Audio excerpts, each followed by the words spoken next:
AITA for secretly recording my husband after he lied in court about me? I never thought I'd be the kind of person who secretly recorded their own husband. But I also never thought I'd watch him lie about me in court with a straight face. I'm 34. My husband, Mark, is 38. We were married for 9 years. One kid, Ethan. He's 6. We separated last year. Not because of cheating. Not because of abuse. Because Mark decided one random Tuesday that I was emotionally unstable and not safe to live with. That's the phrase he kept using. Not unsafe for him. Unsafe to live with. At first, I laughed. I work full-time. I pay bills. I take our kid to school. I've never been arrested, never medicated, never even had therapy. Then the custody papers arrived. Mark was asking for full custody. His reason? Concern for the child's emotional and physical safety. At the first hearing, his lawyer read a statement claiming I screamed for hours, broke plates, threatened to disappear with Ethan, and once locked myself in the bathroom crying while the child banged on the door.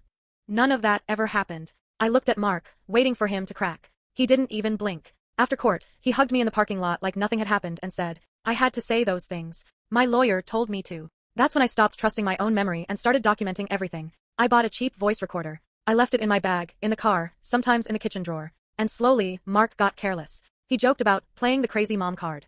He bragged about how judges always believe dads who look calm and moms who cry. He laughed about practicing lines with his lawyer so he'd sound concerned, not angry.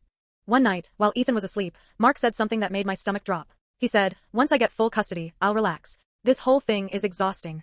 I asked, so you don't actually think I'm dangerous? He laughed and said, of course not. You're just bad at defending yourself. That sentence is on tape. At the final hearing, Mark repeated every lie. Calm voice. Concerned eyes. The judge nodded. I felt like I was shrinking into my chair. Then my lawyer asked if I had any evidence. I handed over the recordings. The room went silent. Mark's face didn't change at first. Then he realized which conversation was playing. You could hear his own voice joking, laughing, explaining how fake it all was. The judge paused the audio and asked Mark if he'd like to explain. Mark said the recordings were taken out of context. Then he said they were illegal. The judge didn't look impressed. Long story short, I didn't get full custody. Neither did he. We got 50-50. Afterward, Mark texted me. You destroyed my life. I hope you're proud. Here's the part one haven't told anyone. There's one recording I never gave to the court. On it, Mark admits he only wanted custody so he wouldn't have to pay child support, and that if he lost, he planned to make co-parenting hell. I still have it. And sometimes I wonder if keeping it makes me just as bad as him. So, AITA,